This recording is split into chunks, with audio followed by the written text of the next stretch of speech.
আচ্ছা, তাহলে recording on করে দিয়েছি। আচ্ছা দেখো, তারপর ঝোড়ো সাধুর সঙ্গে যখন দেখা হলো, তখন কি হচ্ছে না, ঝোড়ো সাধুর সঙ্গে যখন দেখা হচ্ছে তথাগত, তথাগত ট্রেনে পুরী থেকে ফিরছিল। এবার দ্বিতীয় দেখা তথাগতর সঙ্গে হচ্ছে ডায়মন্ড হারবার স্টেশন, সেটা আমরা দেখছি পরে। লোকটার বয়স কত তা বোঝা যায় না, একটা পোটলা নিয়ে সে উঠলো এবং দরজার কাছে দাঁড়ালো। তথাগতকে অবাক করে টিকিট চেকার বললেন, ওখানেই থাকো সাধু, ঝড় উঠলে ট্রেন থামিয়ে দেব। এখন আর হবে না বাবু, চেকার বিড়বিড় করে বললেন, অপয়া। আচ্ছা,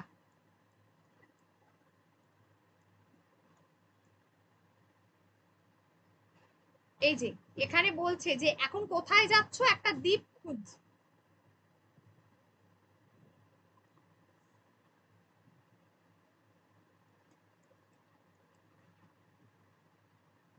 একটা দ্বীপ খুঁজছি। দ্বীপ? হ্যাঁ বাবু, নির্জন ছোট ছোট দ্বীপের মধ্যে মানুষজন থাকে না, সেখানে গিয়ে থাকবো। ঝড় হলে আমার ক্ষতি হবে, মানুষ কষ্ট পাবে না। দেখেছো? এবার তাহলে আমরা দেখছি যে তথাগতর সঙ্গে ঝোড়ো সাধুর দ্বিতীয় দেখাটা কোথায় হয়েছিল, সেটা হচ্ছে ডায়মন্ড হারবার স্টেশনে। তাহলে প্রথম কোথায় দেখা হয় আর দ্বিতীয়বার কোথায় দেখা হয় এটা মনে রাখতে হবে। আর সরি, তথাগতর সঙ্গে ঝোড়ো সাধুর আর লাস্ট যেটা,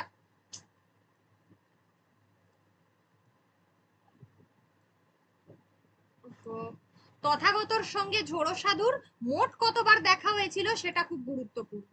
এই যে তথাগতর সাথে ঝোড়ো সাধুর মোট দেখা হয়েছিল 3 বার।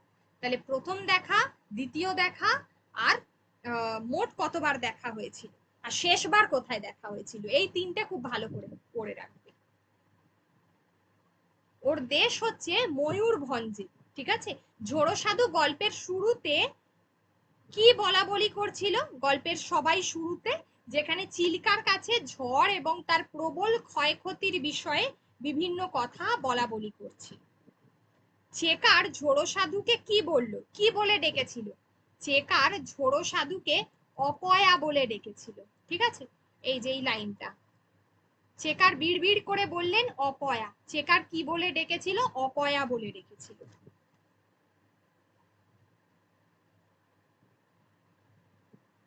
আচ্ছা, ঝোড়ো সাধু যে গল্প মহাশ্বেতা দেবীর, সেটার উৎস হলো বাঘ শিকার। ঝোড়ো সাধু গল্পের উৎস হলো বাঘ শিকার। ঠিক আছে? ঝোড়ো সাধু একটা নির্জন দ্বীপ খুঁজছিলেন। গল্পের প্রথমে আমরা চিল্কার কাছে যে প্রচন্ড তোমার কি বলে প্রবল যে ক্ষয়ক্ষতি ঝড় হয়েছে তার কথা আমরা সেই বিষয়ে জানতে পারি। আর চেকার, ট্রেনের যে চেকার, সে ঝোড়ো সাধুকে কি বলছিল, সে বিড়বিড় করে অপয়া বলছিল। ঝোড়ো সাধু কি খুঁজছিল, সেটা হচ্ছে একটা নির্জন দ্বীপ।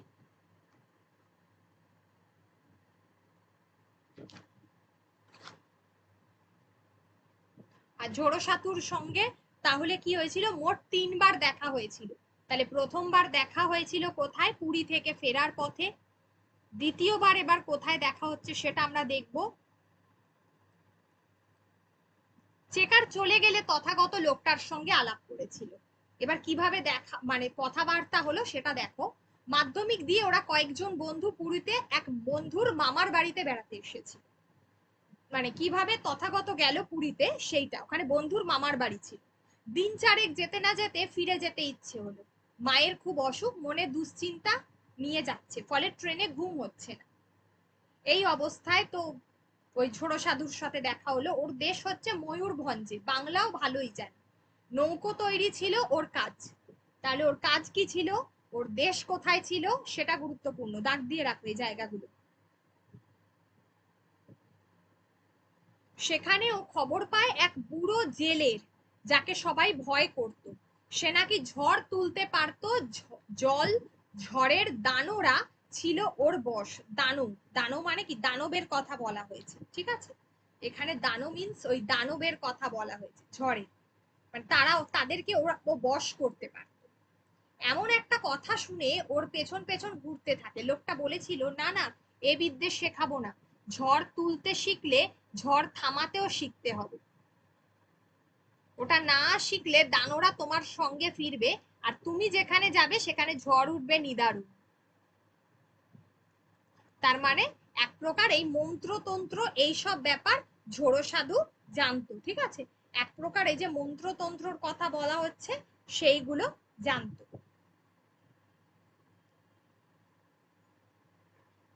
অর্থাৎ সেই ঝোড়ো সাধু এবার কি বলল? ঝোড়ো সাধু বলছে যে তাহলে এক শুধুমাত্র ঝড় তুলতে জানলেই হবে না, ঝড়টাকে থামাতেও জানতে হবে। নির্জন সমুদ্র তীর ছিল, বালির ওপর কি সব আঁকি বুকি কেটে লোকটা সাধুকে মন্ত্র শেখাতে শুরু করে। সাধুকে সে দ্বিতীয় মন্ত্রটা শেখাবে তার আগেই সাধু সব সতর্কতা ভুলে মনে মনে মন্ত্রটা উচ্চারণ করেছিল। লোকটা ধাপ্পা দিচ্ছে নাকি সত্যি সেটা দেখতে হবে না? যেমন বলার তেমনি ঝড় উঠলো, একেবারে রাক্ষুসে ঝড়। সমুদ্রের জল ফুলে ফেপে আছড়ে পড়লো ওদের ওপর। ভয়ে সাধু জ্ঞান হারালো। জ্ঞান হতে দেখে যে লোকটার পাত্তা নেই, সে একা পড়ে রয়েছে।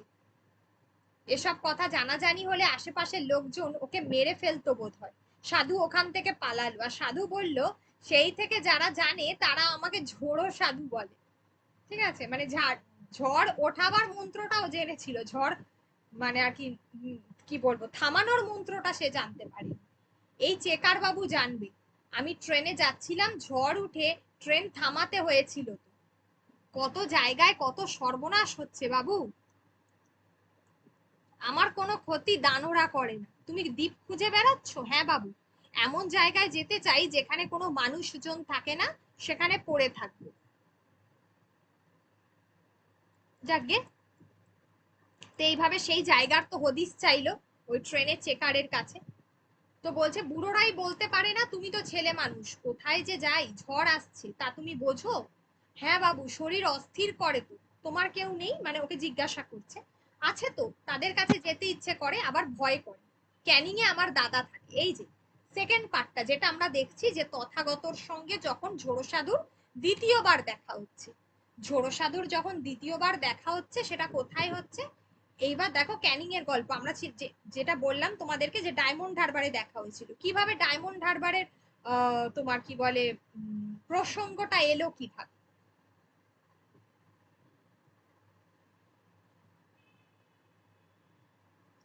আচ্ছা,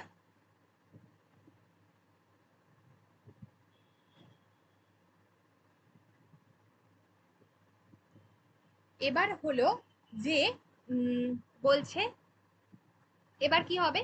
তাহলে ক্যানিং এ আমার দাদা থাকে, বারবার বলছে যে এসো আমার কাছে থাকো। বনগার আমার এক ভাগ্নে মিষ্টির দোকান খুলেছে গাইঘাটায়। মানে বনগার এক ভাগ্নে যে গাইঘাটায় দোকান খুলেছে, মিষ্টির দোকান। তাহলে কিসের দোকান? আর ওর দাদা কোথায় থাকে? সেই জায়গাটা। কোথায় দোকান খুলেছে? জায়গাটার নাম। তুমি ওসব জায়গা চেনো? খুব চিনি। এখন কোথায় যাচ্ছ? বলছে কালীঘাটে একটা ভিখিরি থাকে, সে নাকি দানও ছাড়াতে পারে, তাই যাচ্ছি।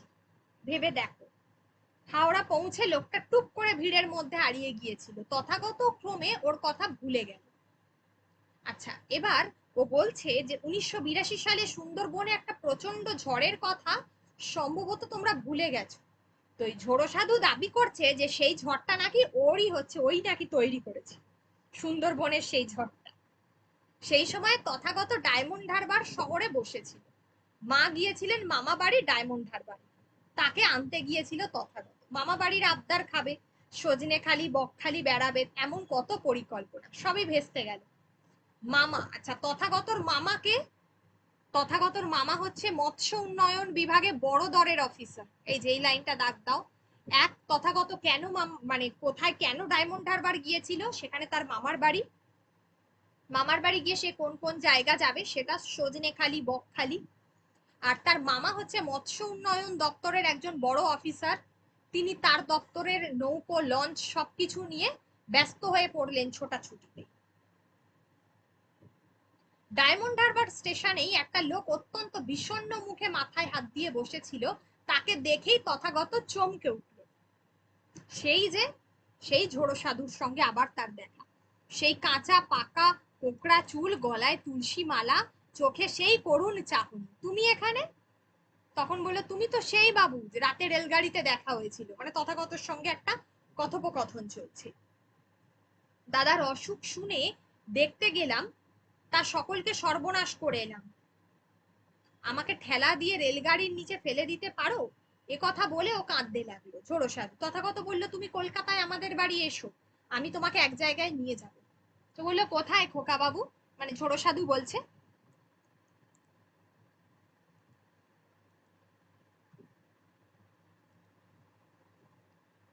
আমার মাস্টার মশাইয়ের দাদা তোমার এ ব্যাপারটা বুঝলে সাধুদা, একটা ক্ষমতা তো। সাধু অবাক হয়ে গেল, তুমি আমার নাম মনে রেখেছো খোকা বাবু, বলছে। মানে তার জন্য তার চোখে জল এনে দিল, যে এখনো সেই ট্রেনে কবে দেখা হয়েছিল এখনো সে মনে রেখে দিয়েছে। তো যাই হোক, এখানে বিস্কুট খাবে এই সমস্ত। দেখো এর পরের লাইনটা, তোমার সেই মাস্টার মশাইয়ের দাদা আমাকে একটা নির্জন দ্বীপ খুঁজে দিতে পারবে না? এই লাইনটাতে দাগ দিয়ে রাখো। লাইনটা তুলে প্রশ্ন হয় যে কে কাকে বলেছে কথাটা। এটা ঝোড়ো সাধু তথাগতকে বলেছে এই লাইনটা। দ্বীপের খোঁজ নিশ্চয়ই দেবে, তোমাকে একলা ছাড়বে নাকি, তোমার সঙ্গে অনেক লোক থাকবে, কত বিজ্ঞানী কত পণ্ডিত। এইটা বলতে বলতে ট্রেন এসে গিয়েছিল। তারপর আর তথাগত সাধুর কথা শোনা হয়নি। দেখলো যে ট্রেনের জানলা দিয়ে সাধু ওর দিকে, মানে দেখছে যে ট্রেনে উঠে গেল আর সাধু ওর দিকে চেয়ে হাত নাড়াচ্ছে আর কি। ঠিক আছে, কলকাতায় ওর মাস্টার মশাইয়ের দাদার সঙ্গে কথা বলেছিল।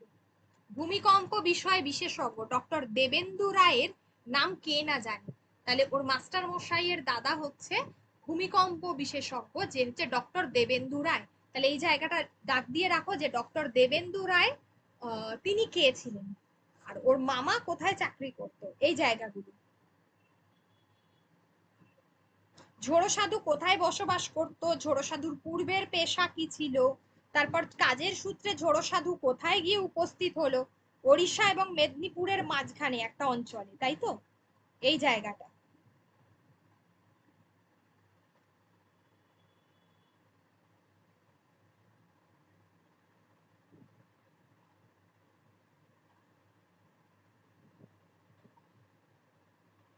ডক্টর দেবেন্দু রায়ের নাম কে না জানে, তিনি বলেছিলেন লোকটাকে বেশ দেখতে ইচ্ছে করছে।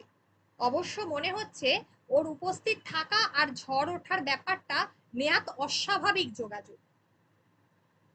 আর একটা হচ্ছে দেখো, আর জেমস তিনিও লিখেছেন। তারপর রবার্ট লুইস স্টিভেনসন, যারা জাদু বিশ্বাস সংক্রান্ত বিভিন্ন লেখালেখি করে থাকে।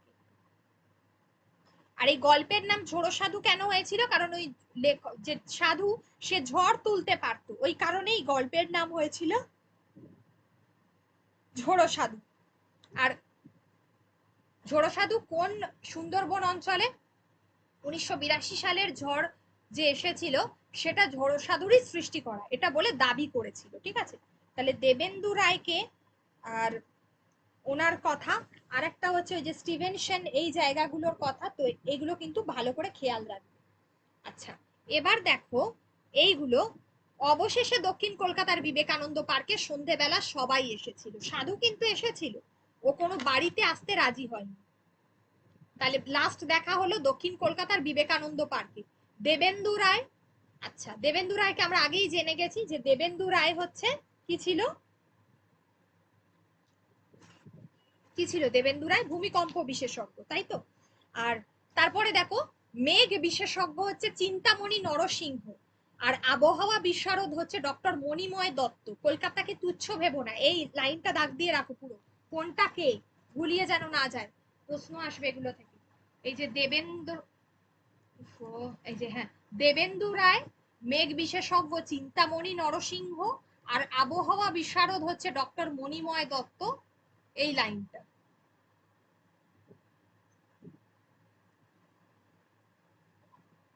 আর এদের সাথে ছিল একজন তরুণ সাংবাদিক যার নাম ছিল মোহন প্যাটেল, যার নাম ছিল মোহন প্যাটেল। এই পুরো প্যারাগ্রাফটা খুব গুরুত্বপূর্ণ।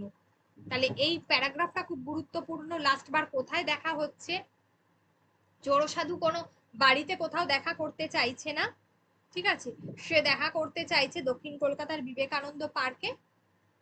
কে কে সেখানে ছিল সেই জায়গাটা, সাধু এসে বসলো, সন্ধে হয়, হয় নির্মেঘ আকাশ, দক্ষিণে সার্দার্ন এভিনিউ, তিন দিকে আলো ঝলমল কলকাতা, যেখানে দেবেন্দু রায় কথা বলা শুরু করলেন। সবাই শুনলো। মোহন প্যাটেল বলছে সব ধাপ্পা। তাহলে এই যে সব ধাপ্পা কোটেশনে রাখো কথাটা, যে এই কথাটা কে বলছে, সেটা হলো মোহন প্যাটেল। বলছে যে কেন বাবু ধাপ্পা হবে কেন, আপনারাই তো আমাকে ডেকেছেন, আমি তো আপনার হতে আসিনি, তুমি একটা ডিলিউশনে ভুগছো। ডিলিউশন কথার অর্থ কি, যেটাকে আমরা মতিভ্রম বলি, ইলিউশন ডিলিউশন এইগুলো বটে। ইংরেজিতে কি বললি, এ হয় না, হতে পারে না। সাধু খপ করে তথাগতর হাত দুটো চেপে ধরলো, বলল তুমি বলো খোকা বাবু, ছোট্ট করে এদের একটু দেখাই। কি যে বললো সে বিড়বিড় করে, তা শোনাই গেল না।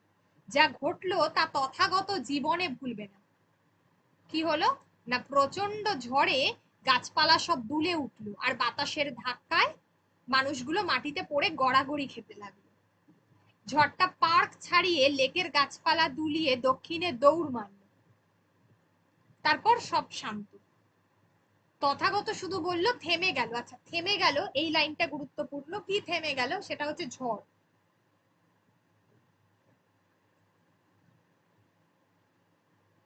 দেবেন্দু রায় চেঁচিয়ে উঠলেন, যেতে দিও না ওকে, ধরে রাখো না ওকে, ধরে রাখো, ওকে নিয়ে আমি বিদেশে যাব, লোককে দেখাবো। মোহন প্যাটেল কাতর গলায় বলল, আমার চশমা, মানে চশমা হারিয়ে, মানে ঝড়ে উড়ে গেছে।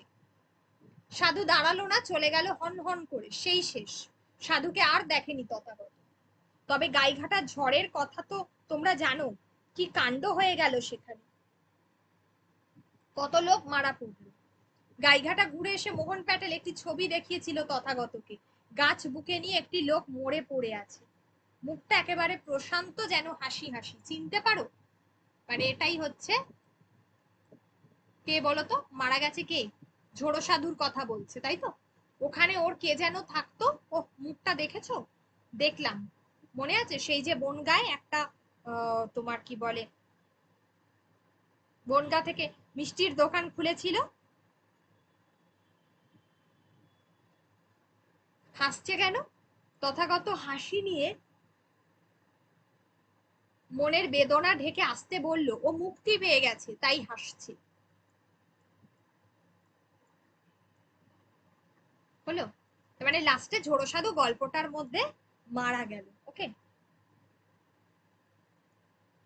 এই হলো গল্প। যে লাইনগুলো বলছি গুরুত্বপূর্ণ, এগুলো আমি আবার তোমাদেরকে প্রশ্ন করে দেবো, যাতে মনে থাকে।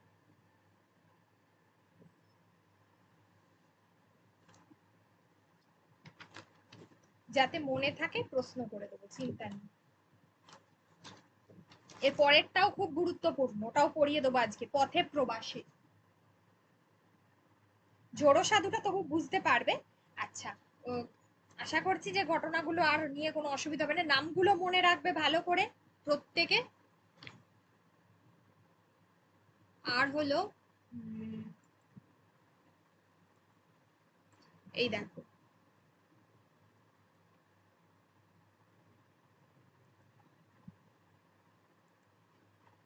টেক্সটটা দেখো, বাঘ শিকার, উৎস হলো বাঘ শিকার, মহাশ্বেতা দেবীর বিখ্যাত লেখা, সেখান থেকে নেওয়া হয়েছে।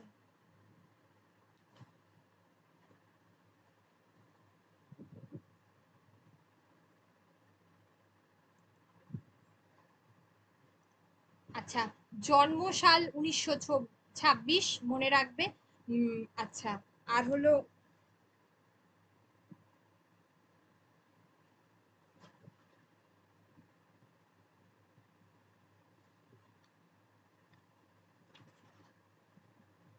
আচ্ছা 1926, পিতা হচ্ছেন মনীষ ঘটক। জনপ্রিয় উপন্যাস অরণ্যের অধিকার এবং 1084 মা, এই দুটো সব থেকে গুরুত্বপূর্ণ।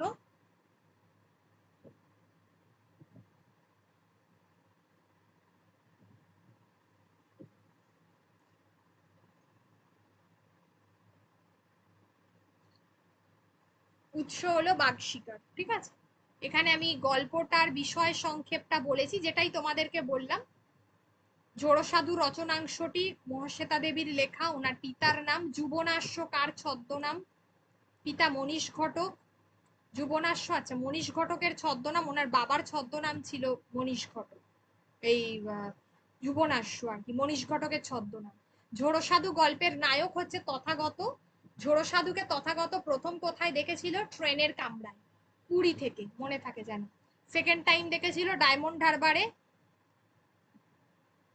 চিল্কার কাছে। ঝড়ে কি কি ক্ষতি হয়েছে সেটা দেখবে। ঝোড়সাধু কি নিয়ে ট্রেনে উঠেছিল? একটা পোটলা। আর ঝোড়সাধুর বয়স বয়স বোঝা যায় না।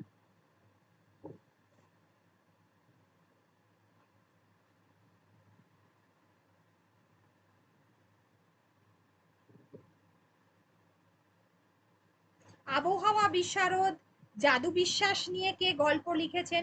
জাদু বিশ্বাস নিয়ে গল্প লিখেছেন হচ্ছে রবার্ট লুই স্টিভেনসন।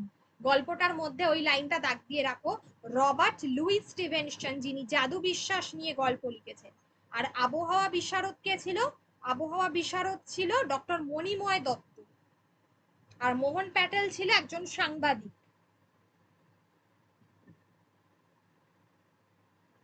সারদান এভিনিউ এর অবস্থানটা কি বলা হয়েছে? সারদান এভিনিউ এর অবস্থানটা বলা হয়েছে বিবেকানন্দ পার্কের দক্ষিণে। বিবেকানন্দ পার্কের দক্ষিণে সারদান এভিনিউ এর অবস্থান।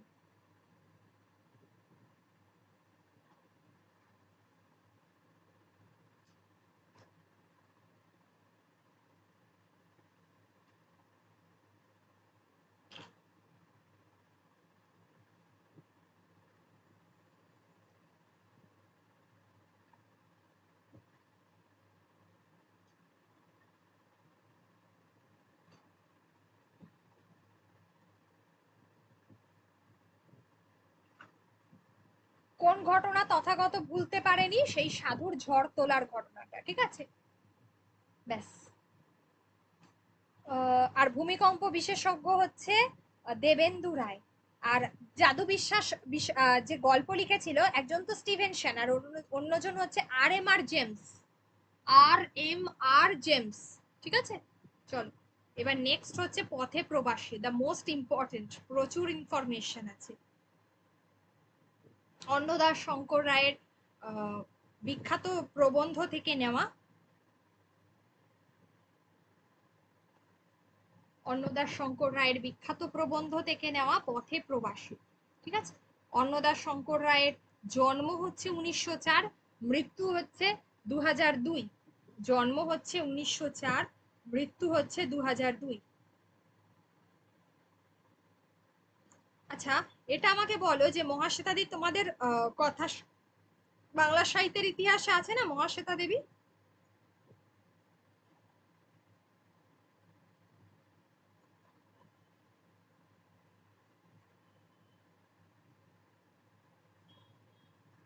আচ্ছা, ওনার মৃত্যু, এটা একটা জিনিস খেয়াল রেখে দাও, আমি বলে দিলাম, যেটা হচ্ছে 1926 সালে হচ্ছে ওনার, 1926 হচ্ছে ওনার জন্ম। মৃত্যু হলো, মৃত্যু হলো 2016।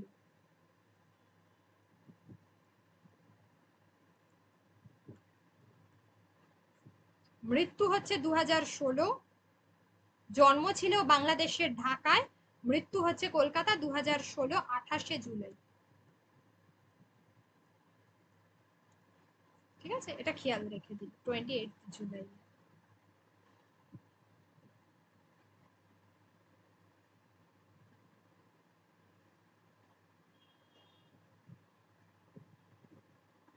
ওনার সব থেকে গুরুত্বপূর্ণ, ওনার স্বামী একজন বিখ্যাত নাট্যকার বিজন ভট্টাচার্য, নবান্ন নাটক যিনি লিখেছেন।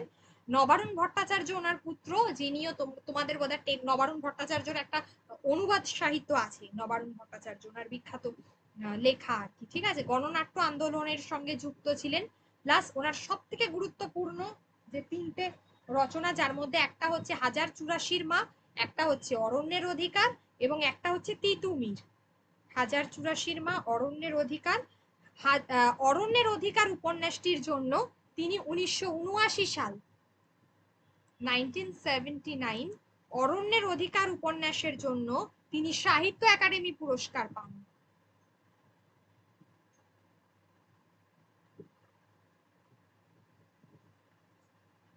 1979-এ 1996-এ জ্ঞানপীঠ পুরস্কার পেয়েছিলেন, সাহিত্যে সর্বোচ্চ পুরস্কার জ্ঞানপীঠ। জ্ঞানপীঠ পুরস্কার পেয়েছিলেন 1996-এ, এটা খেয়াল রেখে দাও। 1997-এ 1997 1997 র্যামন ম্যাগসেসে পুরস্কার পেয়েছেন। এছাড়া 2009-এ তোমার কি বলে ম্যান বুকার পেয়েছেন। 2009-এ ম্যান বুকার পেয়েছেন। আর একটা বললাম 1997-এ র্যামন ম্যাগসেসে পেয়েছে।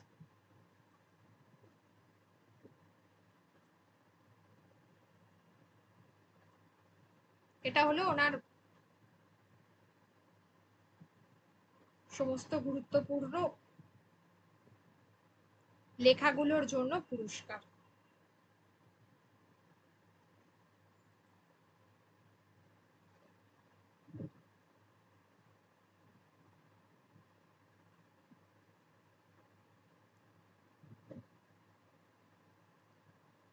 হ্যাঁ, যেটা বলছিলাম, এবার হলো অন্নদাস শঙ্কর রায়।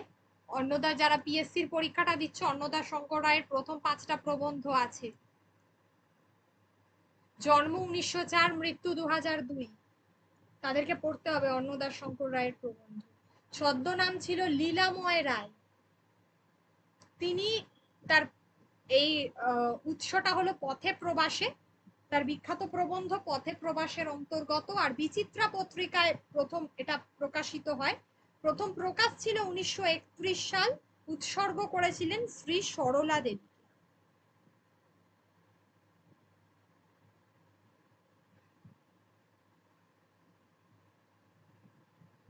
গ্রন্থটা তিনি উৎসর্গ করেছিলেন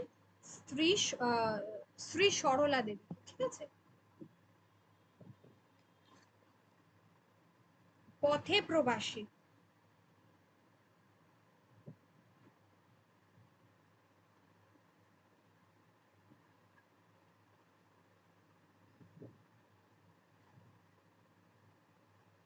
আচ্ছা, এটা গেল। এবার আমরা গল্পটা পড়ি, তা নইলে বুঝতে পারবো না বিষয় সংক্ষেপটা পড়লে।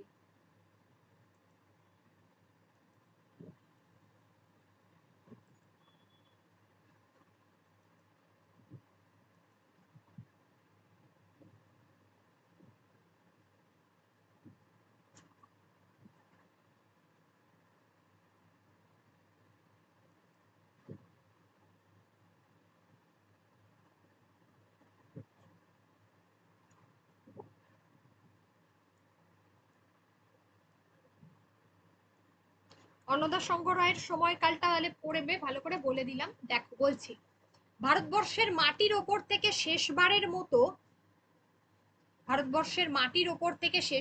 মতো পা তুলে নিলুম, আর সদ্যজাত শিশুর মতো মায়ের সঙ্গে আমার যোগসূত্র এক মুহূর্তে ছিন্ন হয়ে গেল। মানে তখনকার দিনে মানুষকে যখন এক দেশ থেকে অন্য দেশে যাতায়াত করতে হতো, কি হতো, তাকে জাহাজে করে যেতে হতো। ঠিক আছে, এই সময়টাই বলছে যে এর তো মূল গ্রন্থ পথে প্রবাসে, একটা ভ্রমণ তোমার কি বলে, এটা একটা ভ্রমণমূলক গল্প। ঠিক আছে, যেখান থেকে বলছে যে ভারতবর্ষের মাটির ওপর থেকে একেবারে শেষবারের মতো পা তুলে নিল, যেন মনে হচ্ছে সদ্যজাত শিশুর সঙ্গে তার মায়ের যে যোগসূত্র সেটা ছিন্ন হয়ে গেল।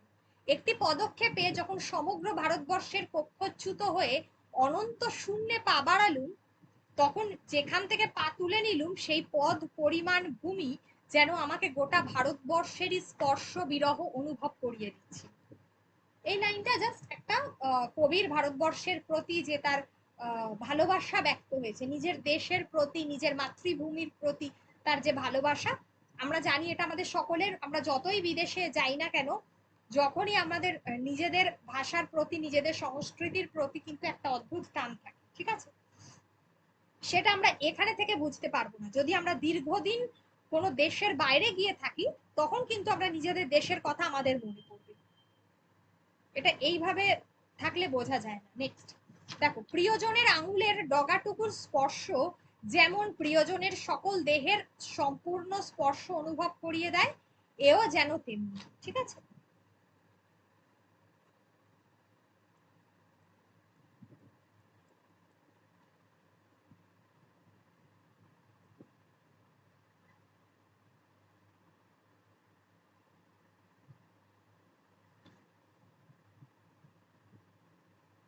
জাহাজে উঠে বোম্বে দেখতে যেমন সুন্দর তেমনি করুণ।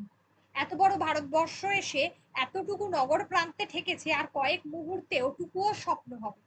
তখন মনে হবে আরব্য উপন্যাস। সেই মনে আছে যেটা আমরা ওই কাল্পনিক আরব্য উপন্যাস, সেই ছোটবেলায় একটা আলিফ লাইলা বলে একটা তোমার কি বলে দেখাতো না, তো দেখবো ওটা আরব্য উপন্যাসের গল্প ছিল। আরব্য উপন্যাসের প্রদীপটা যেমন বিরাট আকার দৈত্য হয়ে আলাদিনের দৃষ্টি জুড়ে ছিল, তো ভারতবর্ষের মানচিত্রখানা তেমনি মাটি, জল, ফুল, পাখি, মানুষ হয়ে আজন্ম আমার চেতনা হয়েছিল। এতদিনে আবার যেন মানচিত্রে রূপান্তরিত হয়েছে।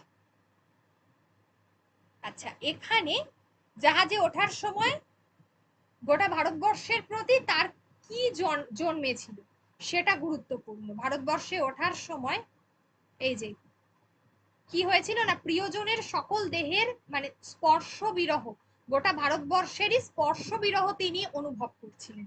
এই লাইনটা, এই লাইনটা দাগ দিয়ে রাখো।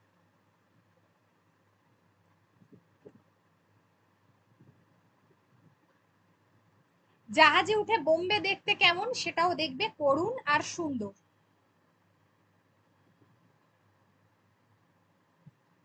আর মানচিত্রে যাকে ভারতবর্ষ ও আফ্রিকার মাঝখানে গোষ্পদের মতো দেখাতো, সেই এখন হয়েছে পায়ের তলার আরব সাগর।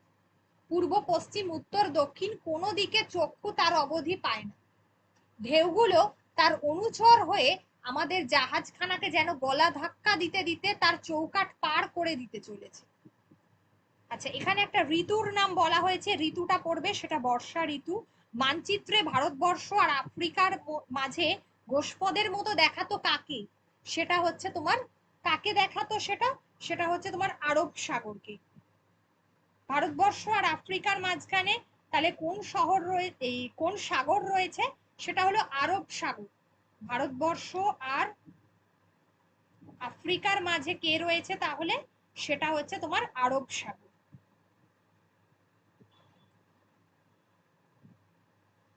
আচ্ছা,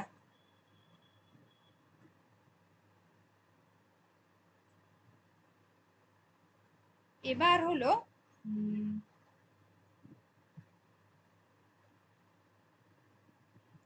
আচ্ছা, এখানে দেখো যেটা বলেছি মানে কি বলবো, গরু যখন যায় গোষ্পদ মানে গরুর পায়ের দ্বারা এক প্রকার, মানে গরু যখন যাচ্ছে যে ওই যে থাবাটা পড়ে না, ওটা গর্ত হয়ে যায়, ওইটাকে বলা হয় গোষ্পদ, ওই জিনিসটা। আচ্ছা, একটা মিনিট একটু হোল্ড করো তো। হ্যালো।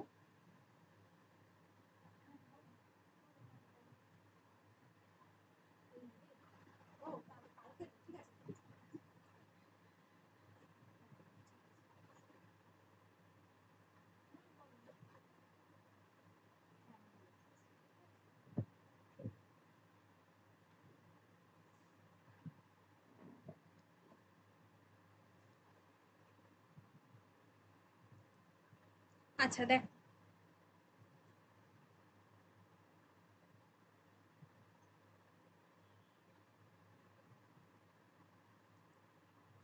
আচ্ছা আচ্ছা, যেটা বলছিলাম যে গোষ্পদ মানে হচ্ছে গরুর ওই যখন যাচ্ছে, যে গর্ত হয়ে যাচ্ছে, সেই গর্তগুলোকে বলা হয়। ঠিক আছে। আচ্ছা, পায়ের তলার আরব সাগর, তাহলে ভারতবর্ষ আর আফ্রিকার মাঝখানে কোন সাগরটা রয়েছে, সেটা হচ্ছে আরব সাগর। এটা কিন্তু মনে রাখতে হবে।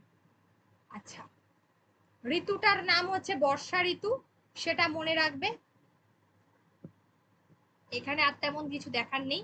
তারপর হচ্ছে জাহাজ টলতে টলতে চললো, আর জাহাজের অধিকাংশ যাত্রী যাত্রিনী ডেক ছেড়ে শয্যার আশ্রয় নিল। কেন নিল? সাধারণত জাহাজ যদি যখন সমুদ্রে মানে যখন আর কি ঢেউয়ের মুখে পড়ে আর কি, যখন বেশি ওঠানামা ওঠানামা করে, তখন কি হয়, মানুষের ভমিটিং হয়, বমি হতে শুরু করে।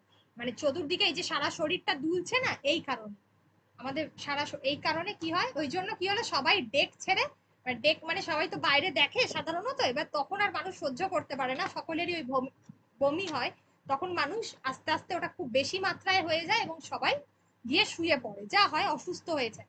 অসহ্য সমুদ্র পীড়ায় প্রথম 3 দিন আচ্ছন্নের মতো কাটলো। এটা সকলের ক্ষেত্রে হবে যারা প্রথমবার জাহাজ চড়ছে।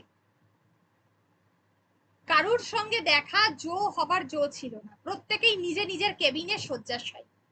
মাঝে মাঝে দু একজন সৌভাগ্যবান দেখা দিয়ে আশ্বস্ত করেন, ডেকের খবর দিয়ে যান, আর কেবিন স্টুয়ার্ড খাবার দিয়ে যায়। বলা বাহুল্য, জিহ্বা তা গ্রহণ করতে আপত্তি না করলেও উদর তা রক্ষণ করতে অস্বীকার করে। মানে আমাদের মুখে খিদে থাকলে কি হবে, আমাদের শরীর এতটাই দুর্বল হয়ে পড়ে ওর ফলে, যার ফলে খাবার কেউ খেতে পারে না।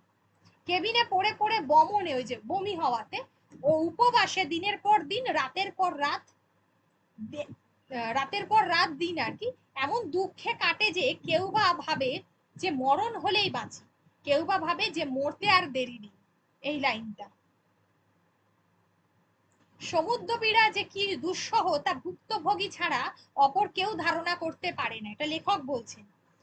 হাতের কাছে তার রবীন্দ্রনাথের চয়নিকা। এবার দেখো লেখকের কাছে কি বই ছিল, সেটা হচ্ছে হাতের কাছে রবীন্দ্রনাথের চয়নিকা। মাথার যন্ত্রণায় বইটা লোভনীয়, মানে পড়তে ইচ্ছে করে না, মানে বইটা পড়তে ইচ্ছে করলেও মাথার যন্ত্রণার চোটে লেখকের সেটা আর পড়তে ইচ্ছে করছে না, ইচ্ছে করে কেবল চুপ করে পড়ে থাকতে, পড়ে পড়ে আকাশ পাতাল ভাবছে। তাহলে এক্ষেত্রে লেখকের কাছে যে বইটা রয়েছে সেটা হলো রবীন্দ্রনাথের চয়নিকা। এবার দেখো,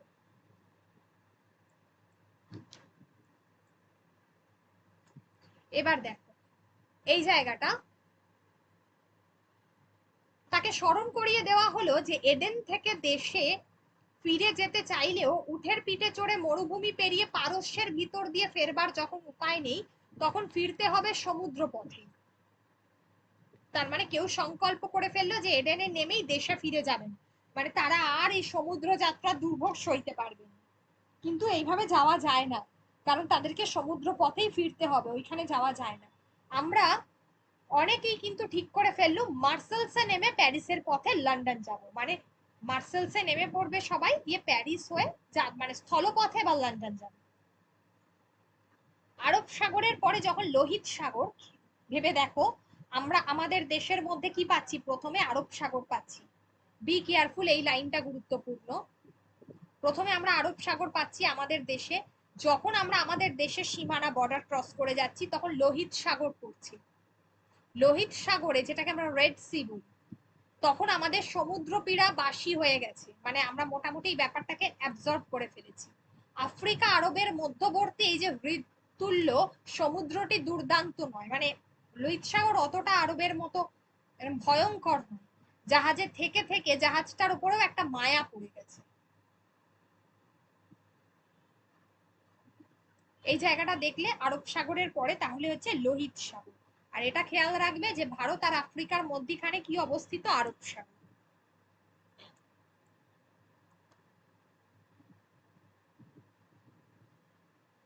আচ্ছা, এখানে তেমন তো কিছু নেই, এই লাইনটাতে এসো। আচ্ছা, এবার দেখো এই জায়গা, তাও নিস্তরঙ্গ কেবল জাহাজের আশেপাশে ঢেউয়ের অস্তিত্ব নেই, যা আছে শুধু বাতাসের সোহাগ চুম্বনে জলের হৃদয় স্পন্দন। দরকার নেই। এখান থেকে দেখো, লোহিত সাগরের পর তাহলে প্রথমে আরব সাগর হলো, তারপর লোহিত সাগরে পা দিলাম, এবার লোহিত সাগরের পর কি ভূমধ্য সাগর, যেটাকে আমরা মেডিটেরিয়ান সি বলে থাকি। এইখানেই একটা সেতু আছে, যেটাকে আমরা সুয়েজ সুয়েজ খাল বলি, অর্থাৎ ভূমধ্য সাগর আর লোহিত সাগরের মধ্যে কি করেছে, সুয়েজ ক্যানেল। তাহলে আফ্রিকা আর আরবের মধ্যে যেটা তোমার কি বলে, যে সমুদ্রটা রয়েছে, হৃদ্যতুল্য সমুদ্র, সেটা হচ্ছে কি না লোহিত সাগর। আচ্ছা, সিন্ধু নদীকে এখানে লেখক কি বলেন, তিনি বলেন জননী। সিন্ধু নদীকে তিনি বলেছেন জননী। আছে, এটা এখানে আছে, দেখি একবার। এই যে হৃদ্যতুল্য, এটা লোহিত সাগরের কথা বলা হয়েছে, এটা খেয়াল করে রাখবে। এই যে কেবিনে শুয়ে থেকে সিন্ধু জননীর দোল খেয়ে মনে হয়, যে সিন্ধু নদীকে কি বলা হয়েছে এখানে, সিন্ধু নদী, সেটা হচ্ছে জননী বলা হয়েছে। এই দুটো লাইন খেয়াল রাখবে, একটা সিন্ধু জননী আর একটা হলো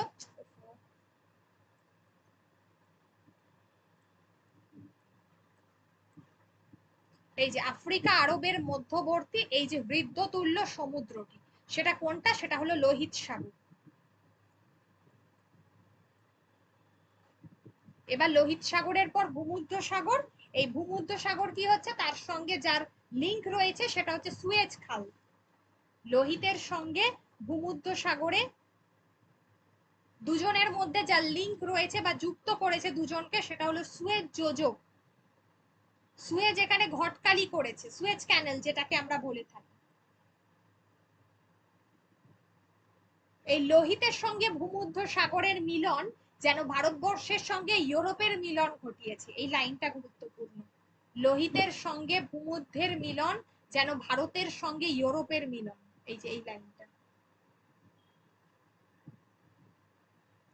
কলম্বাস যা পারেননি লেসেপস তা পারলেন।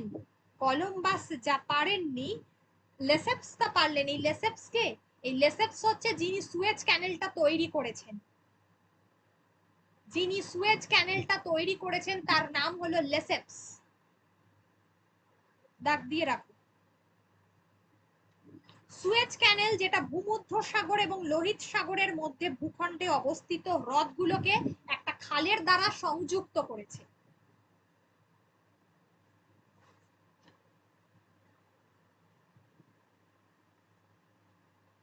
সুয়েজ ক্যানেলের পরিকল্পনাটি প্রথম কারা গ্রহণ করে? সুয়েজ ক্যানেলের পরিকল্পনাটি মিশরের রাজারা, সুয়েজ ক্যানেলের পরিকল্পনা মিশরের রাজারা প্রথম গ্রহণ করে। মিশরের রাজারা প্রথম গ্রহণ করে। এই যে মিশরের রাজারা গ্রহণ করেছিল।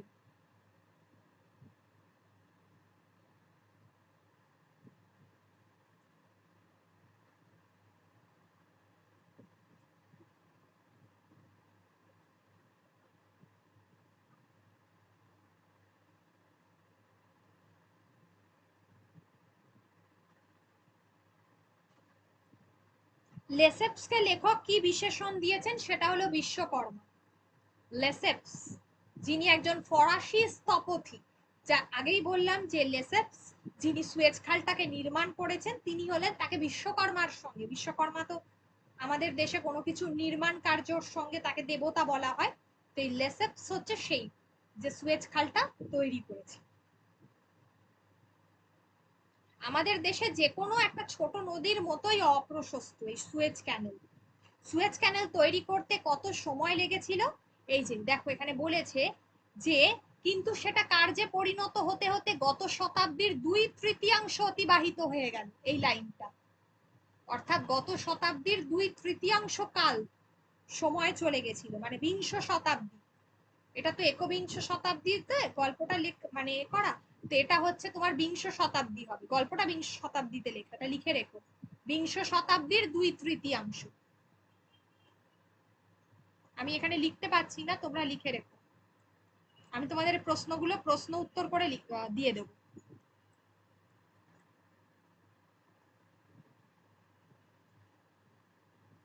আচ্ছা, সুয়েজ ক্যানেলের পরিকল্পনা তাহলে মিশরীয় রাজারা করেছিল, মনে থাকে জানি।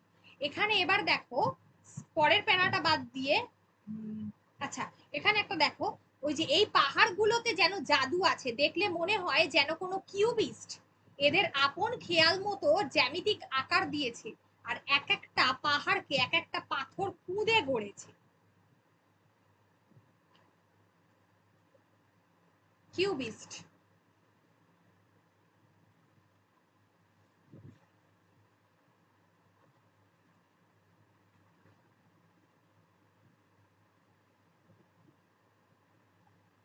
আচ্ছা এবার হলো ক্যানেলটি যেখানে ভূমধ্য সাগরে পড়েছে সেখানে একটা শহর আছে যার নাম হলো পোর্ট সৈয়দ, এইটা গুরুত্বপূর্ণ, পোর্ট সৈয়দ। আচ্ছা লেসেক্স ছিল ফরাসি। আচ্ছা এটা গেল। সুয়েজ ক্যানেলে কতগুলো জাহাজ পাশাপাশি চলতে পারে? সেটা হলো দুটো। এই যে এই লাইনটা দেখে রাখো, সুয়েজ ক্যানেল আমাদের দেশের যে কোনো দুটো ছোট, সরি, যে কোনো ছোট নদীর মতোই অপ্রশস্ত। এত বড় জোর দুখানা জাহাজ, এত বড় জোর দুখানা জাহাজ পাশাপাশি যাওয়া আসা করতে পারে। ঠিক আছে, বড় জোর দুখানা জাহাজ পাশাপাশি যাতায়াত করতে পারে, এই লাইনটা। এটা গেল। আর হলো পোর্ট সৈয়দ বন্দর। পোর্ট সৈয়দের বাড়িঘর এবং রাস্তাঘাটে কোন দেশের প্রভাব রয়েছে, সেটা হলো ফরাসি। এই যে এই লাইনটা, শহরটার বাড়িঘর এবং রাস্তাঘাটে ফরাসি প্রভাবের সাক্ষ্য দেয়, এই লাইনটা দাগ দিয়ে রাখ। পোর্ট সৈয়দ হলো নানা জাতের নানা দেশের মুসাফিরদের তীর্থস্থল, কাজেই সেখানে তীর্থের কাকের সংখ্যা নেই। ফাঁক পেলে একজনের ট্যাকের টাকা আর একজনের ট্যাকে ওঠে। তীর্থের কাক মানে বুঝতে পেরেছো তো, এটা একটা বাগধারা। ফরাসি, আচ্ছা তাহলে ফরাসিদের প্রভাব রয়েছে। পোর্ট সৈয়দের রাস্তায় কোন দিক ধরে চলতে হয়, ডান দিক। আমাদের দেশে কি হয়, আমরা বাঁ দিক দিয়ে বলি না, বাঁ দিক দিয়ে যাও, তা ওরা কি হয়, ডান দিক দিয়ে চলে। পোর্ট সৈয়দ মিশরের একটা অঙ্গ, ঠিক আছে, মিশর একটা স্বাধীন দেশ, মিশরের একটা ছোট্ট শহর হচ্ছে পোর্ট সৈয়দ, ডান দিক দিয়ে যেতে হয়।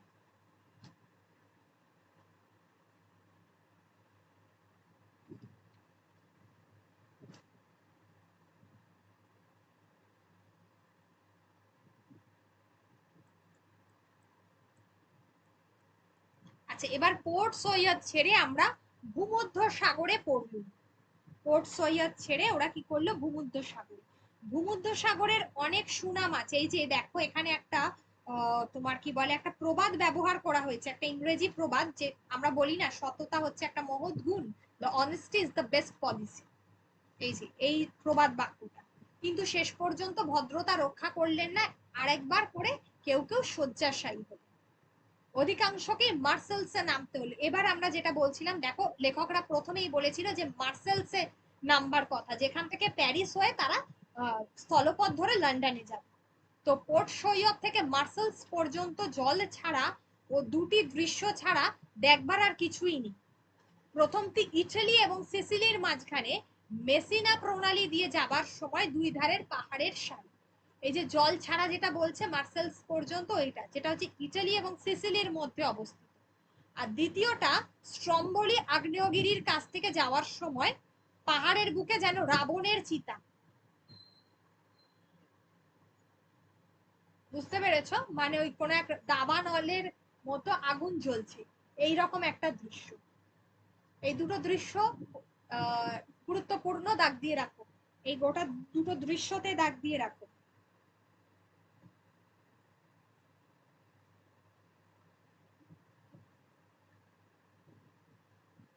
মানে ওই আগ্নেয়গিরির অগ্নুৎপাত যেটাকে বলা হয়, স্ট্রম্বলি ওটা আগ্নেয়গিরির অগ্নুৎপাত।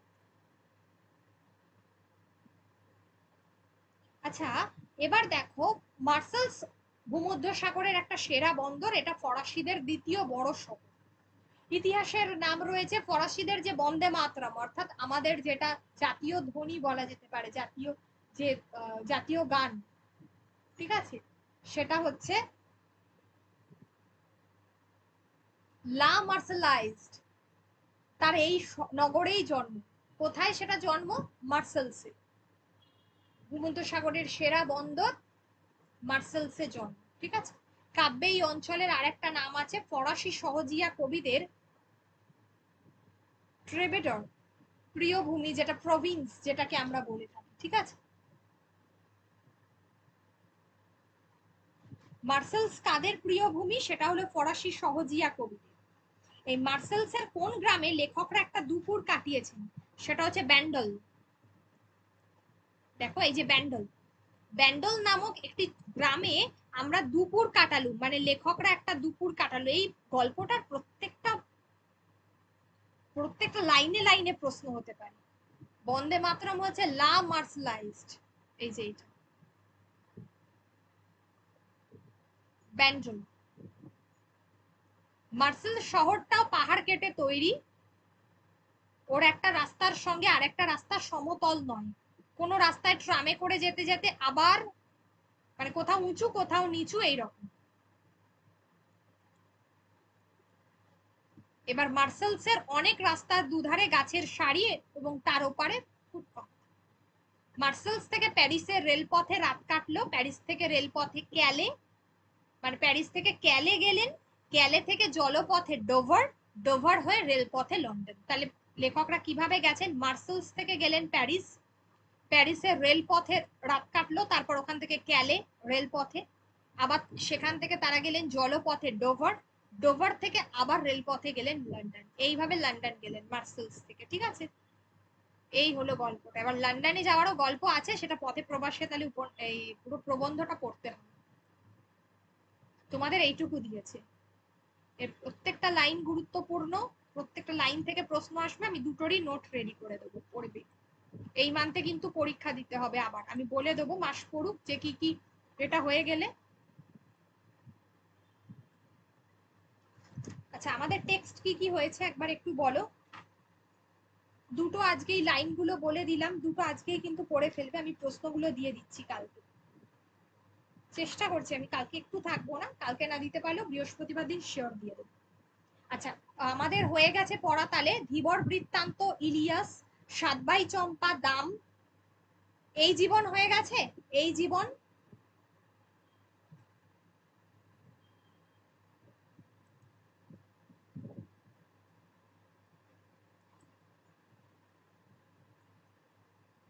এই জীবনটা হয়ে গেছে।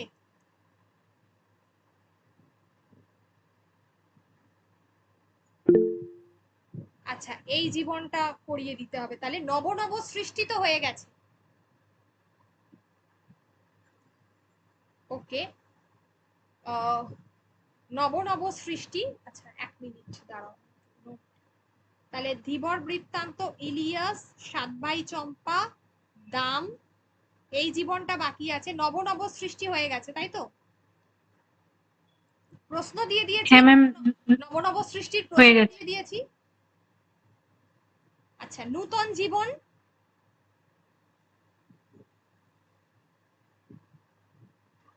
নূতন জীবন,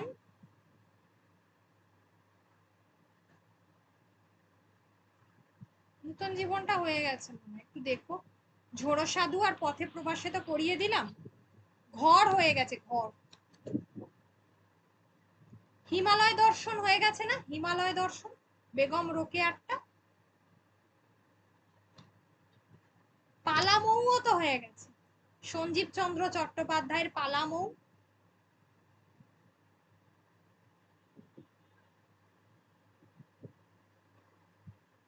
আচ্ছা, খেয়াটা দেখো তো হয়েছে কিনা, রবীন্দ্রনাথ ঠাকুরের খেয়া, আর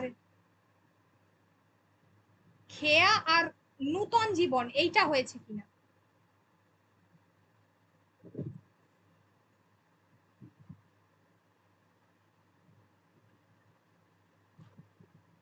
আকাশে সাতটি তারা কি করিয়ে দিয়েছি, আকাশে সাতটি তারা, খেয়া হয়নি, ঠিক আছে। নূতন জীবনটা হয়ে গেছে হিরণময়ী দেবীর।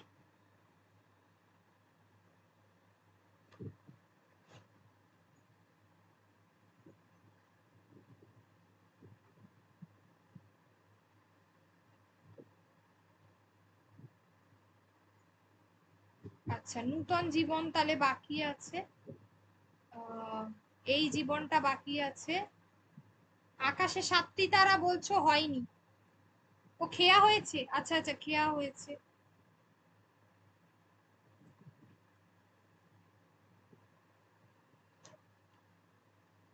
আকাশে সাতটি তারা, তার দেখো। বর্ষা হয়েছে কিনা দেখো, বর্ষা, প্রমথ চৌধুরীর বর্ষা।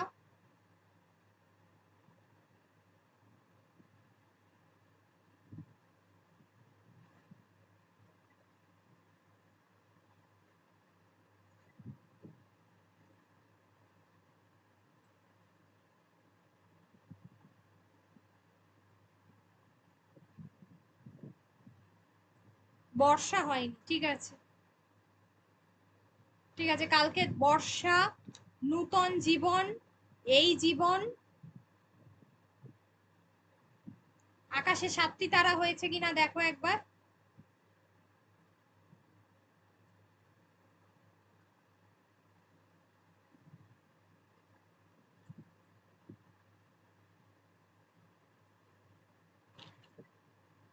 খেয়াল করছে, আমার মনে হচ্ছে আকাশে 7টি তারা যেন করিয়ে দিয়েছি, মুখটা দেখতে হবে।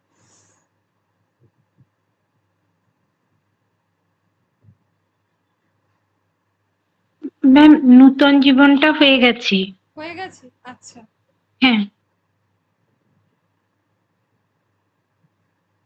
আকাশে 7টি তারাটা দেখো।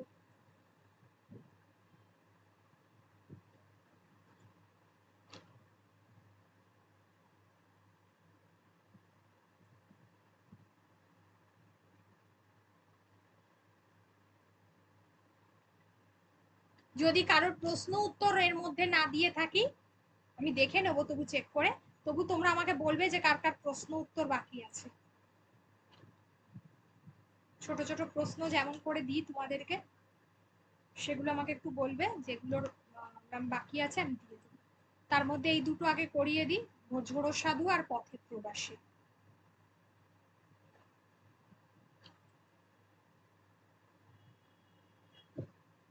আকাশে 7টি তারা হয়নি, ঠিক আছে, এইগুলো তাহলে আমি কালকে করিয়ে দেবো।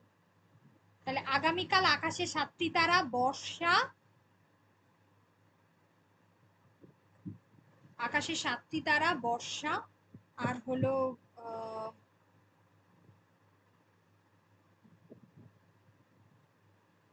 এইগুলো করিয়ে দেবো, নোংর, ঠিক আছে,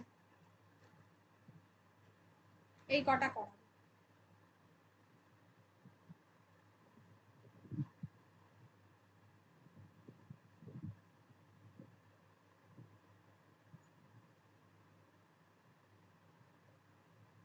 আচ্ছা, আজকে করাবো অমৃতা প্রীতম, এরপরে অমৃতা প্রীতমটা করাবো এরপরে।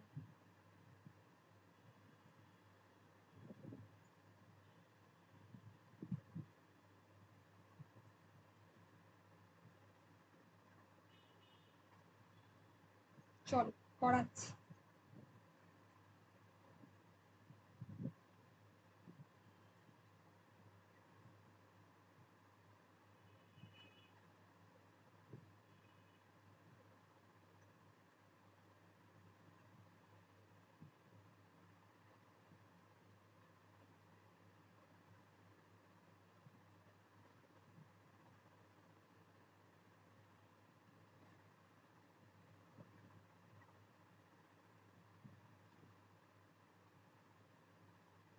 আচ্ছা, জাস্ট একটা মিনিট হোল্ড কর, করাচ্ছি।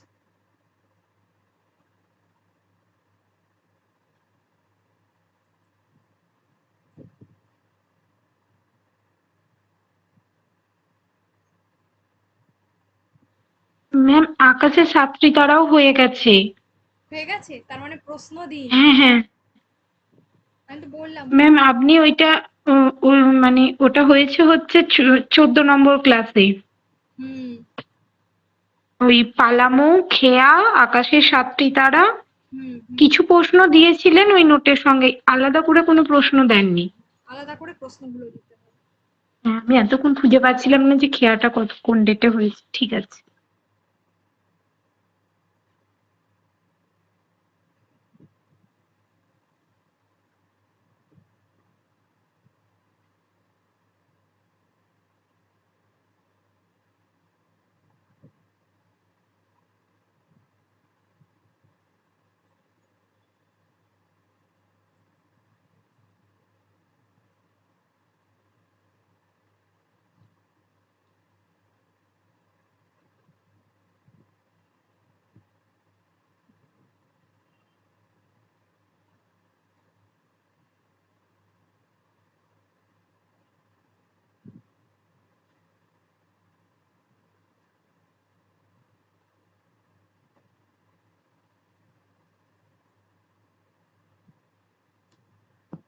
আচ্ছা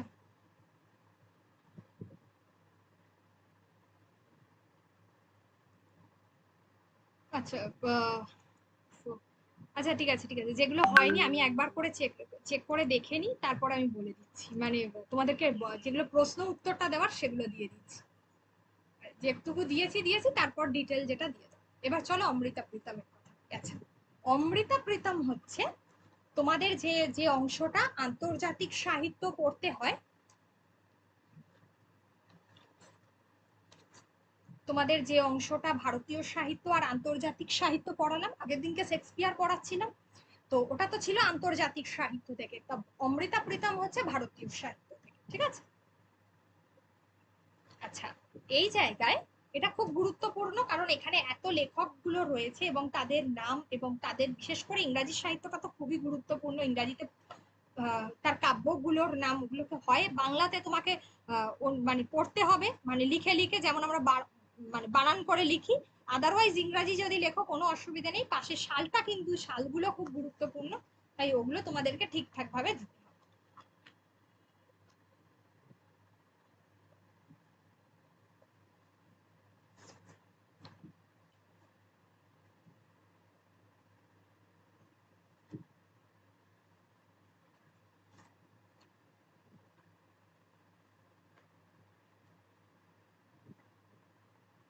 আচ্ছা, তো সেই অমৃতা প্রীতম যার জন্ম হচ্ছে 1919 সালের 31শে আগস্ট, ঠিক আছে। অমৃতা প্রীতম একটা বিখ্যাত লেখিকা, বাংলায় তোমার কি বলে, এই একজন পাঞ্জাবি লেখিকা।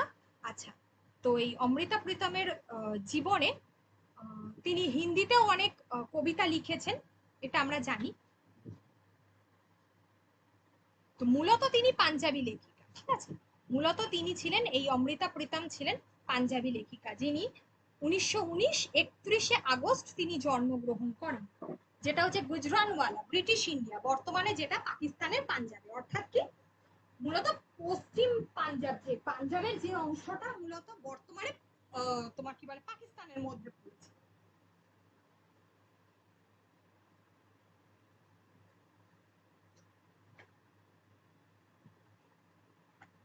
তো পাঞ্জাবের যে অংশটা বর্তমানে পাকিস্তানের মধ্যে পড়েছে, সেই জায়গাটাতে সেই জায়গাটাতেই হচ্ছে তোমার অমৃতা প্রীতমের জন্মস্থান। পেশা হলো তিনি একজন ঔপন্যাসিক, কবি এবং প্রাবন্ধিক। তিনি এই তিনটেই খুবই গুরুত্বপূর্ণ, তবে মূলত তিনি ঔপন্যাসিক হিসাবে বেশি নাম করেছেন। ওনার স্বামীর নাম হচ্ছে প্রীতম সিং, মানে পরবর্তীকালে তিনি বিবাহ পরবর্তীকালে যিনি পাঞ্জাবিকে বিবাহ করেন, এবং তার শোনা যায় যে বিবাহের পর তার নাম হয়েছিল। তিনি একাধারে প্রাবন্ধিকও বটে। পাঞ্জাবে তাকে প্রথম মহিলা কবি ধরে নেওয়া হয়েছিল, কিন্তু তিনি কবিতাও লিখেছেন প্রচুর, প্রায় 100টি কবিতা লিখেছেন। আচ্ছা, এখানে এই যে ওড টু ওড়িশা তার বিখ্যাত কবিতা, ঠিক আছে।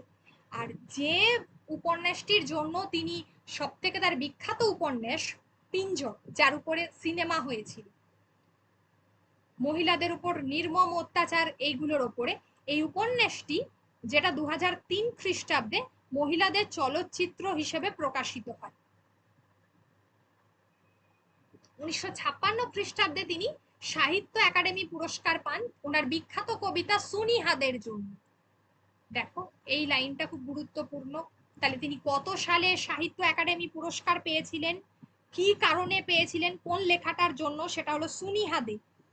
তাহলে এই 1956 সালে, এটা বোধহয় এবারে মাদ্রাসাতে এসেছিল না এই প্রশ্নটা, অমৃতা প্রীতম থেকে এই প্রশ্নটা এসেছিল, সাহিত্য একাডেমি পুরস্কার পেয়েছিল।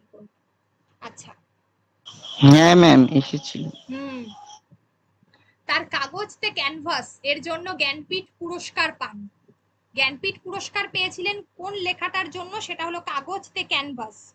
1969 সালে তিনি পদ্মশ্রী পান, এবং শেষে তিনি সাহিত্য একাডেমি ফেলোশিপ পেয়েছিলেন তার সারা জীবনের কাজের জন্য, ঠিক আছে। এই হলে এই প্যারাটা খুব ইম্পর্টেন্ট, যার মধ্যে বিখ্যাত উপন্যাস ছিল পিঞ্জর, এটা খেয়াল রাখতে হবে। প্রথমত অমৃতা প্রীতমের তাহলে জন্মসাল ভালো করে পড়বে। আচ্ছা, অমৃতা প্রীতম যে জন্মগ্রহণ করেছিলেন সেটা হলো তোমার 31শে আগস্ট, 31শে আগস্ট জন্মগ্রহণ করেন, ঠিক আছে। জন্মসালটা এখানে দেওয়া হয়েছে, এই যে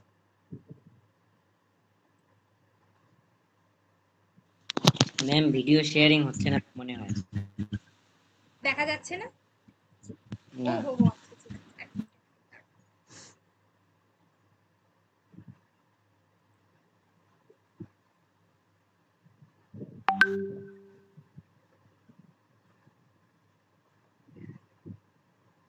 দেখা যাচ্ছে এবার? হ্যাঁ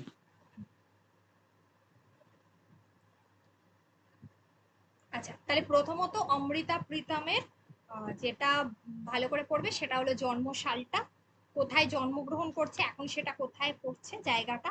আচ্ছা, অমৃতা প্রীতমের প্রথম কাব্যগ্রন্থ ছিল অমৃত লেহারি।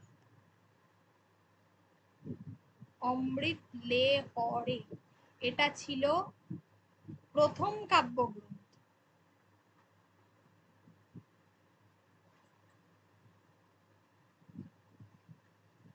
অমৃতা প্রীতমের প্রথম কাব্যগ্রন্থ ছিল অমৃত লেহারি। অমৃত লেহারের সালটা হলো তোমার 1936।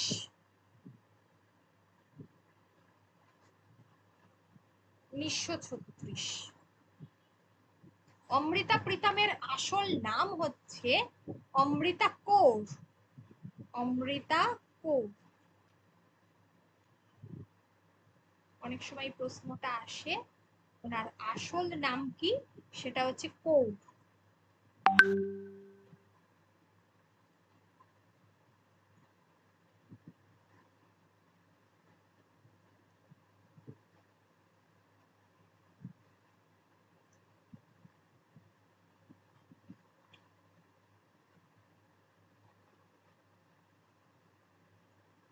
আচ্ছা,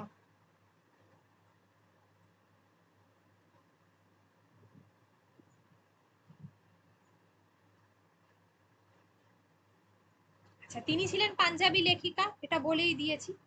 আচ্ছা, ওনার মৃত্যু হয়েছে 2005 সালে, ঠিক আছে? ওনার মৃত্যু হয় 2005। 2005 সালে ওনার মৃত্যু হয়েছে।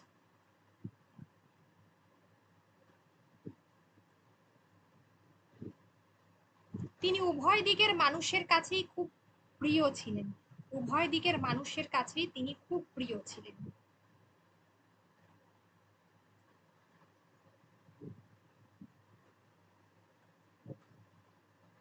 তিনি জীবনে 28টি উপন্যাস, 18টি গদ্য সংকলন, 5টি ছোট গল্প এবং বিভিন্ন ধরনের গদ্য রচনা লিখেছেন। তিনি তার কর্মজীবনে 28টি উপন্যাস,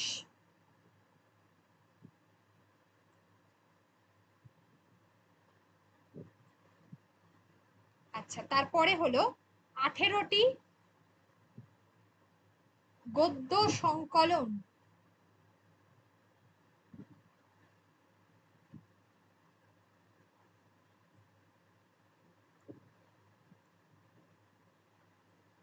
5টি ছোট গল্প,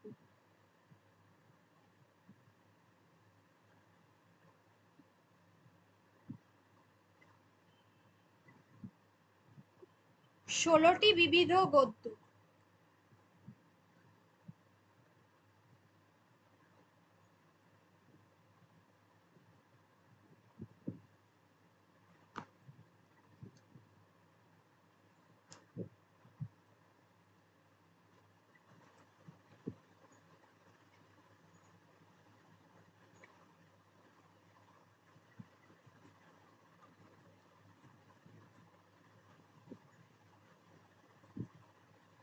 ওনার সাহিত্য একাডেমি পুরস্কার কিসের জন্য সেটা তো বলে দিয়েছি, এটা হলো, আচ্ছা, ওনার প্রথম কবিতা যেটা সেটা বলেছি। আচ্ছা, 2000 সালে ওনার উপন্যাস থেকে ওই পিঞ্জর উপন্যাসটার উপর একটি চলচ্চিত্র নির্মাণ হয়। 2000 সালে পিঞ্জর উপন্যাসের উপরে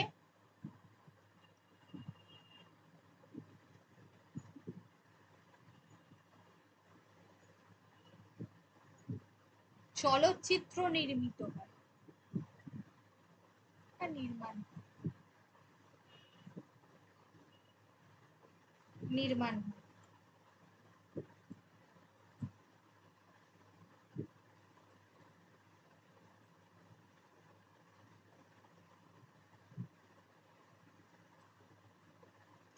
ওই দুটো খুব ভালো করে পড়বে। একটা হচ্ছে 1956-তে সুনিহা দে বা সুনিহা দের নাম জন্য তিনি সাহিত্য একাডেমি পুরস্কার পাচ্ছেন, আর 1982-তে তিনি কাগজতে ক্যানভাসের জন্য জ্ঞানপীঠ পুরস্কার পাচ্ছেন। সালটা লেখা আছে।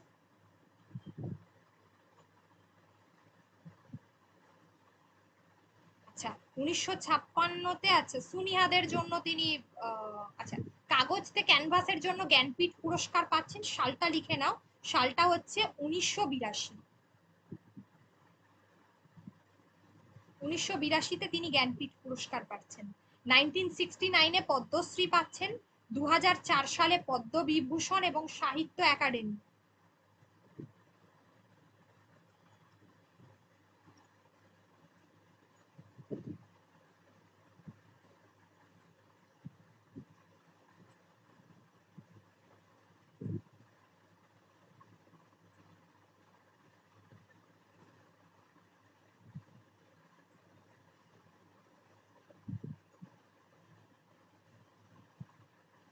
সাহিত্য একাডেমি ফেলোশিপ।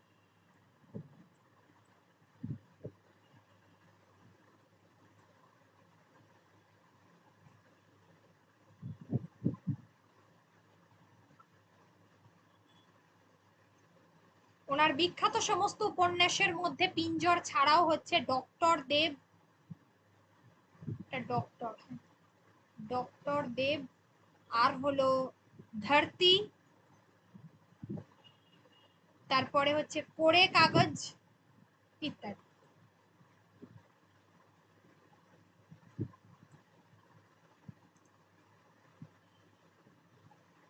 আচ্ছা, এছাড়াও একটা জিনিস বলবো, সেটা হলো যে ওনার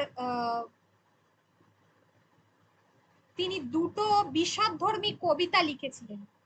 একটা হলো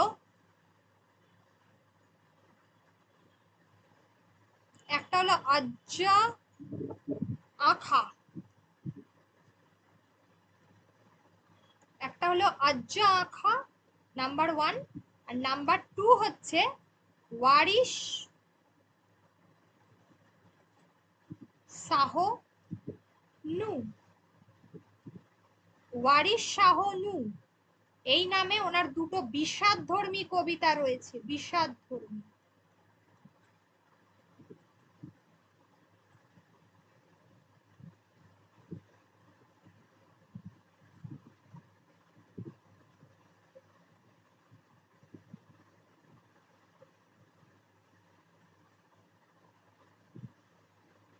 আজ্জ আঁখা আর ওয়ারিশ শাহ নূ এই দুটো বিষাদধর্মী কবিতা। তিনি যে লেখক সংঘে যোগদান করেছিলেন, সেটা হচ্ছে আজুমান তারাক্কি। আজুমান তারাক্কি।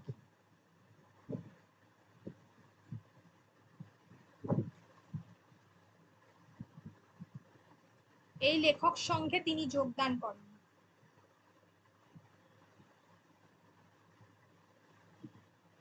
ওনার লেখা লোকপীড়, লোকপীড় গ্রন্থটি যে সালে প্রকাশিত হয়, লোকপীড়, লোকপীড়, হ্যাঁ, লোকপীড় হচ্ছে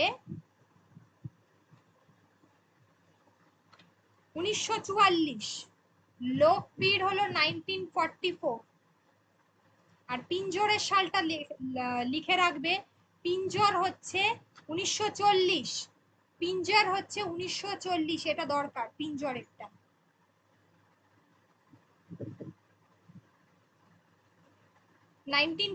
পিঞ্জর।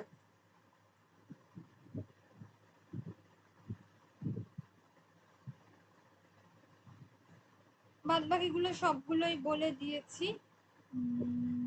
পিঞ্জার কবে চলচ্চিত্রায়িত হচ্ছে সেটাও বলেছি। ব্যাস, আর মোটামুটি আর কিছু নেই। লোকপীড়ের সালটা বললাম। আচ্ছা, যে গ্রন্থে অমৃতা প্রীতম 50-এর মন্বন্তরে সমালোচনা করেছেন, তিনি যে গ্রন্থে 50-এর মন্বন্তরকে নিয়ে সমালোচনা করেছেন বা আলোচনা করেছেন, সেটা হচ্ছে লোকপীড়। এই যে লোকপীড় গ্রন্থে এর বিষয়বস্তু ছিল 50-এর মন্বন্তরকে নিয়ে তিনি সেই সময় সমালোচনা করেছেন।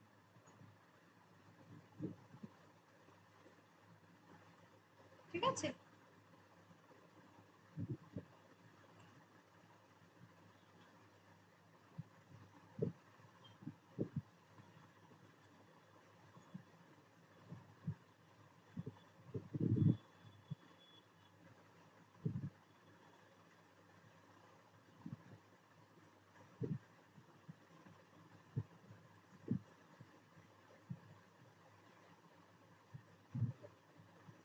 ব্যাস, বলো, কারোর যদি কোনো প্রশ্ন থাকে বলো। অমৃতা প্রীতম সম্পর্কে এইটুকুই যথেষ্ট।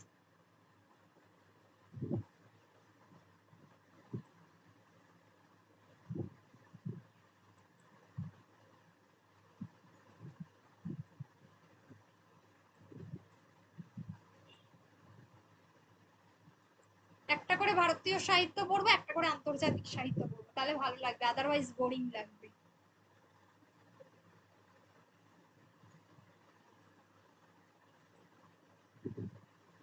ওর স্বামীর নামটা দেখে রেখো।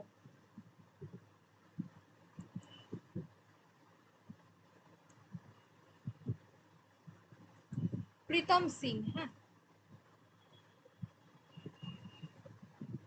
ওই যে লেখক সঙ্গে যোগদান করেছিল সেটা দেখে রেখো, সেটা হচ্ছে ওই যে বললাম, যেটা হচ্ছে তোমার আজুমান তারাক্কি। আজুমান তারাক্কি এই লেখক সঙ্গে যোগদান করেছিল। এটা একটা লেখক সংঘ বা লেখক গোষ্ঠী বলতে পারো, পাঞ্জাবি। তারাক্কি, এটার আরেকটা একটু বড় নাম আছে, সেটা হচ্ছে তারাক্কি প্রসন্না মুসান্নাফিন এ হিন্দ। পুরো নামটা হলো এইটা, মুসান্নাফিন এ হিন্দ, কিন্তু এই আজুমান তারাক্কি বলেই সবাই চেনে। ওকে, আজুমান তারাক্কি বলেই সবাই চেনে।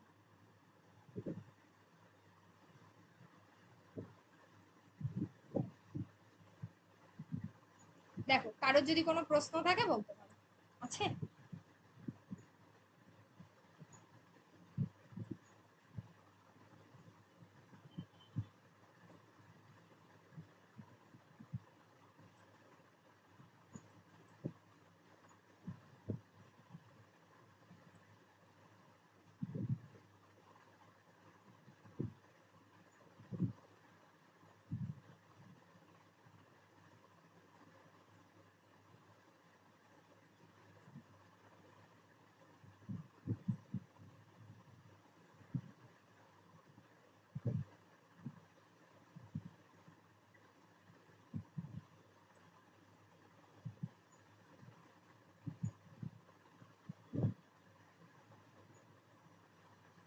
নেই তো?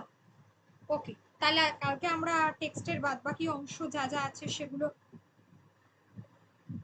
টেক্সটগুলো একটু এগিয়ে নেবো এই কদিনে। আর সানডেতে আমরা ওই ব্যাকরণ পোর্শনটা করবো। কারো আজকে তাহলে এই